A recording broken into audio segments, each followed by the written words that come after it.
Welcome back, welcome back, welcome back. Welcome back, welcome back.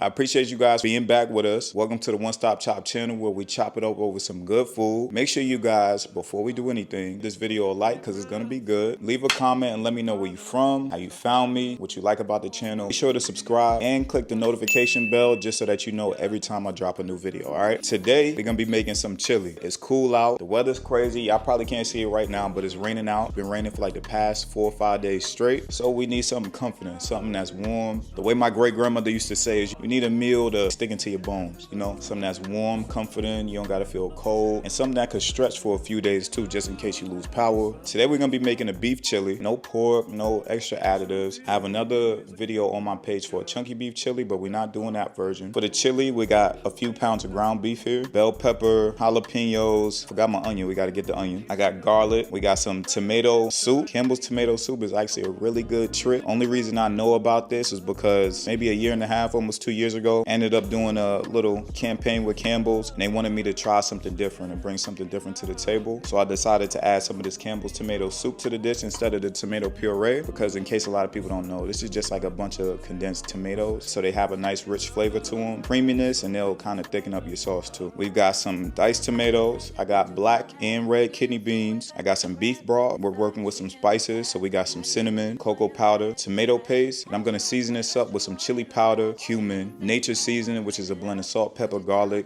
onion powder, all of that good stuff. A little touch of cayenne, smoked paprika, can't forget that. That's gonna be it. We're gonna add a little bit of beer to this. You don't have to do it if you want to. That's why I'm not showing it here. I talk a lot, get used to it. But without further ado, let me show you how to get down. First things first, we're gonna start with the veggie prep. Got these bell peppers and the onion and jalapeno. I am going to probably leave the seeds in the jalapeno, but we'll take most of them out. I might just leave one for a little bit of spice, all right? When I go to cut my green peppers, I like to just trim off the crown and then come around the edges here so we don't waste too much of the pepper, right? I hope I said green pepper and not jalapeno, who knows? But we're just gonna go around that green pepper, around the membrane with a sharp knife. Toss our extras into our scrap bowl, okay? Like I've been telling y'all for a very long time now. Keep a scrap bowl by you.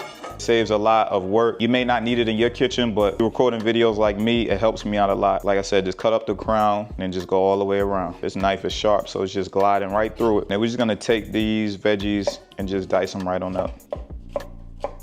Now look, I be having to focus when I chop up my veggies because for some reason, when I be focused, I do this thing on my lips where I like poke my lips out a little bit when I'm focused. My son Cam does it too, so it's funny to watch him do it, but now that I watch him do it, I definitely pay more attention to it to try to make sure I don't do it, y'all. But just pay attention. If y'all catch me doing it in the videos, just let me know down in the comments below, man. Just giving these veggies a nice little dice situation. If you making like a really chunky chili, you don't have to dice these up too small. You can just keep it nice and chunky. By chunky chili, I mean a chili that has like chunky bits of meat, chunky veggies and all of that. On my YouTube channel, a little further down, last year I did a chunky beef chili version where you add like some sirloin to it, some cubed up sirloin, and you just let that cook down a little bit until it gets nice and tender. I learned that from my work mom. So Robin, if you're watching this, thank you for teaching me that. All right, because she definitely taught me a lot. I used to come into work and she would tell me what she made. I would always ask her what she made on the weekends. She would tell me. That was our little pastime. All right, so shout out to Robin. Now I'm gonna chop up this green one, about the same as the red. You don't have to do these perfectly diced. If they end up being slightly bigger, it's okay. We will not lose life or limb over the size of these peppers. I like to use a big cutting board anytime I'm doing this prep to give myself a lot of room for things like this, especially because I do the videos for you guys. This food prep is like the most boring part of the cooking. Food goes so fast after you realize you have everything prepped. Could I have got on here with everything already prepped? Yes, I could. Do I want to do that? No, because you guys aren't always prepped. So why would I make it seem like I got it all together and I'm trying to teach you how to do the recipe? Almost done, y'all. I'm gonna do this onion, yellow onion. How easy that is to just dice an onion up. Now, I ain't gonna lie though. I be seeing some people online and I watch them chop stuff up and I be like, man, it's a little shaky. Let me move these over. So I'm gonna chop up this jalapeno.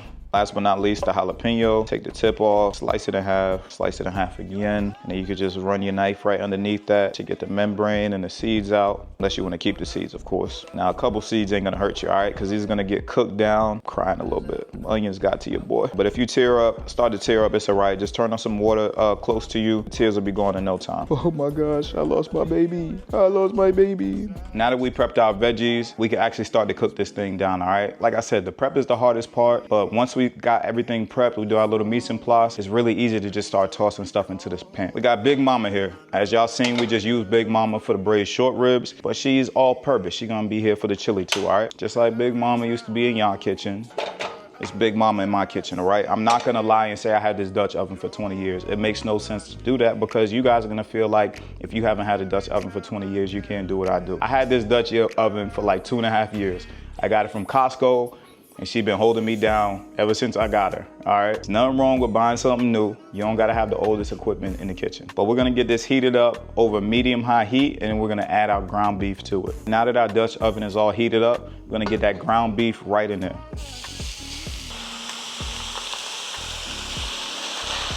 Now I just dropped in about 3 pounds of ground beef. The recipe that I'm gonna show you guys is only gonna call for about 2, but I got family, all right? I got a big family. We wanna make this meal stretch to as many people as we can. So I did 3 pounds, follow the recipe. I'm just adding ground beef. I'm not really gonna alter too many of the seasonings too much, but follow this one if you want it, just to know there's gonna be a slight difference.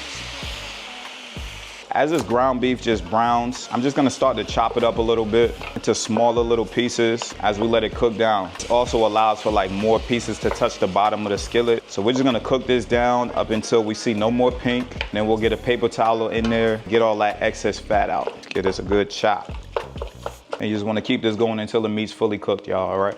As this starts to brown, from what you can see, you'll notice there's a lot of excess fat up in there. What we're gonna do is I'm gonna get some paper towel in there. I'm gonna move the beef to like one side. We're just gonna get some paper towel in there and kind of tilt the pan a little bit and allow that paper towel to soak up all that excess fat. Yes, you can use a colander, but it's also a good method where the beef never really has to leave the pot at all. Now, like a few tablespoons of fat is okay, but literally a half a cup of fat in there is not okay at all. Y'all know I'll be telling stories, right? So I'll be really careful with these rags because I was over somebody's house and she went to grab a pot with the paper towel.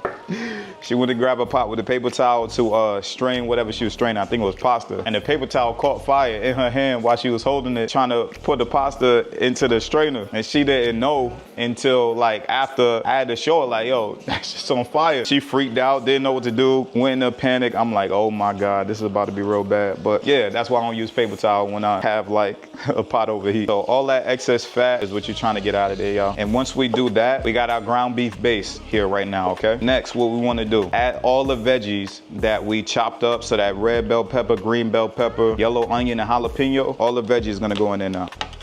And I haven't even added anything, no seasoning or anything yet, and the flavor's already there. I can smell it. Real talk, for meal prep, I could probably just put this over rice and eat it as is. But yeah, get out a little mix, man. Get all those veggies well incorporated into that meat. It'll look like that.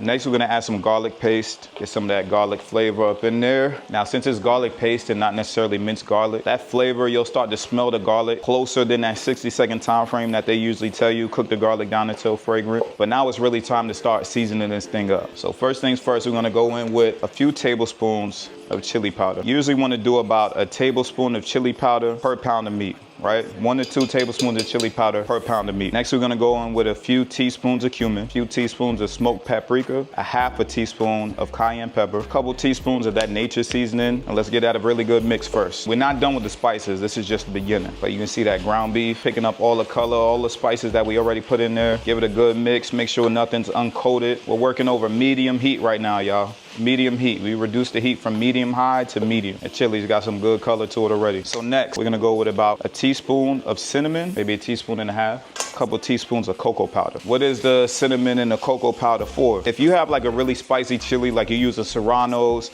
chipotles in adobo, any like really spicy pepper, that cinnamon and that cocoa powder is gonna help to calm down those spices, but also give you that kind of savory, smooth, savory taste in your chili on your palate. So you're not worried about just a bunch of heat. This looks really good already. Like, put this over some rice, I'll probably eat it just like this, all right? But here's what we're gonna do. So I got about a cup of beer right here, right? I just poured it in here just so you don't have to see the label or nothing like that. Got about a cup of beer. You can use whatever light lager you want. We're gonna cook out the alcohol so you don't have to worry about that. It's gonna be safe for kids. If you don't believe in using alcohol, just use beef broth here. But we're gonna deglaze with some beer.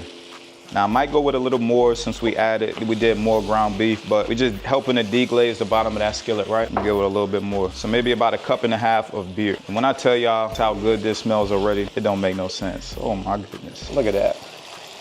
keep mixing this around. Didn't add any liquids to it just yet, but we're kind of trying to bloom that spice, the cinnamon, that cocoa powder, and it's unsweetened cocoa powder, by the way, but we're just trying to bloom it a little bit, okay? Enhance the flavor of it. So next, you could either add tomato paste, but I'm gonna use these Campbell's condensed tomatoes. You can use the paste, you can use a puree, but I'm using these Campbell's condensed tomatoes. I'm telling you, I did it in a chili recipe when I was working with Campbell's a couple years ago, and it came out amazing. A lot of people didn't believe in it, but it's something I want you guys to try, because that's all Campbell's soup is some really condensed tomatoes. A lot of tomato flavor is gonna come out of that. Get out a little mix. It's nice and thick, helps you keep that kind of thick consistency in your chili so it doesn't get too loose, and it's full of flavor. In addition to that, I'm going to add some diced tomatoes with the juice. I'm gonna add some diced tomatoes with the juice right up in there, all right, the whole can. And it smells delicious. I'm telling you, delicious isn't even like good enough of a word, okay? And then next, we have a little of this kettle and fire. Told y'all, this is like my favorite right here, right? Kettle and fire. This is the beef bone broth, so it's got a lot of flavor in it, and that's what we're gonna use. And this is kind of how we're gonna thin this thing out. Add a little bit at a time and give it a mix. Now I did about half the container right there, which is about 16 ounces of the 32. And I'm telling y'all, it look good, smell good, bathing and stuff right here. All right, so about that 16 ounces of beef broth was good for me. What I'm gonna do is allow this to come to a boil, reduce it down to a simmer, and just let all of those flavors come together. First thing I should do though, before I do that, is give it a little taste just to see if I wanna adjust anything now. Let me get this a little taste. I could taste the spice in there, so the last thing I wanna add, a few tablespoons to a quarter cup of dark brown sugar. Get that up in there and just allow this to cook down, maybe another 20 or 30 minutes. That'll allow us time to make rice, cornbread, whatever else you need. Just let this sit on medium low heat while you do your thing, all right? Put a lid on this and come back to it in about 30 minutes. So actually, before we cover anything and allow it to keep cooking, this is your time to ask yourself, do beans go in chili? Yes or no? Let me know if you guys prefer beans or not in the comments down below. But I'm gonna be adding some dark red kidney beans and then some black beans. These are canned beans that have been rinsed already. We're just gonna go ahead and add those in and give this chili a good mix. Smells good. I gave it a taste, so it tastes good right now. Allow these flavors to come together for about 20 to 30 minutes, and then we'll decide if we have to add anything else to it, any sweeteners, any heat, any salt. We'll add that after this cooks down a little bit. It looks really good already. Put that lid on 20, 30 minutes. We'll come back and see you. While the chili's cooking, we're gonna make some cornbread and we're gonna make some rice. My cornbread, I have a few little tips, tricks to show you about the cornbread, right? There's a few things I add to the cornbread. Now use whatever's your favorite cornbread. I'm using this Krusteaz. If you wanna use Jiffy, if you wanna use a homemade recipe, I'll tag my homemade recipe in the description box below. But for this recipe, let's start off like this, okay? So I'm gonna do about a quarter stick of butter. We're gonna put this into whatever you're using, whether it be a aluminum pan, a baking dish, a cast iron. I'm using this enamel cast iron, so we're just gonna get a few tablespoons of butter in here and let this start melting in the oven, all right? Now what that does is kind of butter the bottom of the pan and allows you to add the melted butter to the cornbread anyway, okay? So let's get the largest bowl you have in your house and just make whatever cornbread kind of according to the package instructions. This Krusteaz brand is not sponsoring me, but it just happens to be one of my favorite brands of cornbread. I already told you guys my trauma story about the Jiffy cornbread. Don't make me have to tell you again. And if you want to hear the story, go check out my last video that we did, okay? Put that up in there. Now, I do know how to make homemade cornbread, but why not just show you guys how to make the cornbread you like at home? So to this, we're just gonna crack a couple eggs, right? 1 and 2. 2 eggs, right? Because each one calls for 1 egg. I think we're going with 2/3 of a cup of vegetable oil. You got 1 1/3 cups of milk. 1 1/3 cups of milk.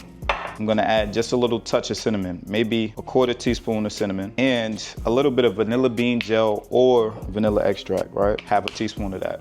And then just go ahead and give this a good mix. That vanilla bean gel is just gonna give it more flavor in addition to the spice from the cinnamon that complements that honey flavor that we have in the cornbread. If it wasn't a honey flavor cornbread, we would just be adding honey to it as well. Now, once we give it a good mix, cornbread smells amazing. And it's just subtle. You can add more cinnamon if you want to, but just a subtle little hint of spice in the extract. Not too much to change the color or consistency, but we got this nice cornbread mix. By now, our butter should be melted in our pan, so let me get that. We can add it to our pan. So as you can see, the butter is pretty much coating the bottom of our enamel cast iron, prevent it from sticking. And I already told you guys about silicone spatulas and why I like them. We're just gonna scoop that cornbread right up in here and scrape all the edges. Get in there. So in case you guys didn't watch my last video, I like these silicone spatulas because they allow me to scrape edges of the bowl like this and get just about every little bit out. Get these gloves on because it was a little hot. I just toss this in the oven and cook it according to the package instructions or until it's nice and beautiful golden brown and it passes the toothpick test, and we'll wait on the chili. We'll make the rice next. All right, so now we're on to the rice. I got some basmati rice. You can use jasmine, whatever long or medium grain rice you prefer, use it. I'm just using basmati. Hope that's okay with you. That's what's okay with me, all right? So we're just gonna go with a few cups of rice. Now the key to the perfect rice, everybody has their own keys, right? But I do like to rinse my rice. It's preferred to wash some of the starch off so that it doesn't stick together, and then once it cooks, we'll have nice individual grains of rice. I like to just take this rice and get some water over it, fill this pot up, and then just tilt it a little bit so I can drain all this excess starchy water off the rice, right? Now you can go in and agitate it a little bit, move the rice around. You can see how cloudy that water is right now. Let's go ahead and agitate it a little more. We just want it to be clean enough of that starch off to where it's not going to really be sticky rice. All right, now another good way to do this is to toast the rice first, but we're not toasting the rice first. All right, I'm telling you guys exactly what we're doing right now. Just agitate it a little bit, drain off all that excess. You can see the water's already starting to clear up, but I'm just agitating it just to make sure that we're good to go. See that water's cleared up a lot. Let the rice settle at the bottom of the pot. We're going to do the finger method, which means that you're going to take this finger and make sure that the rice from the bottom of the pot starts here and then the water stops here, right? So I'm gonna put my finger in there, and if I can touch the rice, in the moment that I go to touch the rice, it hits that first knuckle, I'm good. What we're gonna do is we're gonna put this on medium heat or medium high heat and allow this rice to come to a boil. Once it comes to a boil, we're gonna turn the heat down to low and allow it to cook for 12 to 15 minutes. I'm gonna go closer to like 14, 15 minutes since it was 3 cups of rice about. And then once after that 12 to 15 minutes, we're gonna cut the heat and just let the rice steam for another 10 minutes. By the time we get done with that, our cornbread should be done, our chili should be done, we'll be good to go. So it's been about 30 minutes. Now I'm gonna go ahead and check on the cornbread, take that out. It looks like it's nice and delicious and golden brown. Let me show y'all. Oh my goodness. Look at that right there. Now that's some cornbread. What I'm gonna do is hit it with a little bit more butter on top and honey. So let me do that. And I'm just gonna take this stick of butter and rub it right on top. The hot cornbread would just melt the butter. The butter and the honey are gonna have this cornbread glistening. And I'm gonna just drizzle some honey right on top too.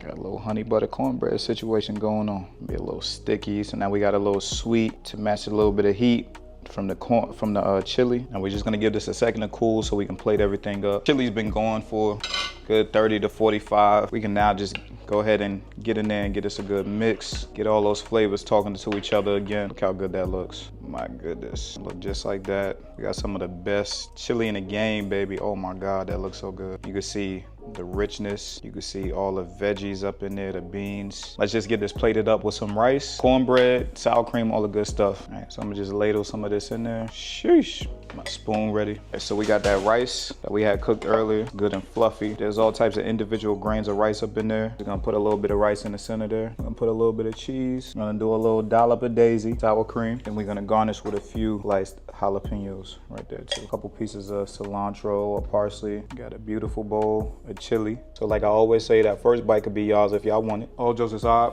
best chili I ever had in my life right here. Let's get a piece of this cornbread. Look how good that cornbread looking right there. I gotta get out of here because I'm gonna do something to the bowl. This one for the books right here. Make sure you guys try this recipe out. Let me know when you do, because it's the truth. You already know, it's a wrap. Let's go. We out. You hold me down. Hold me down. Hold me down.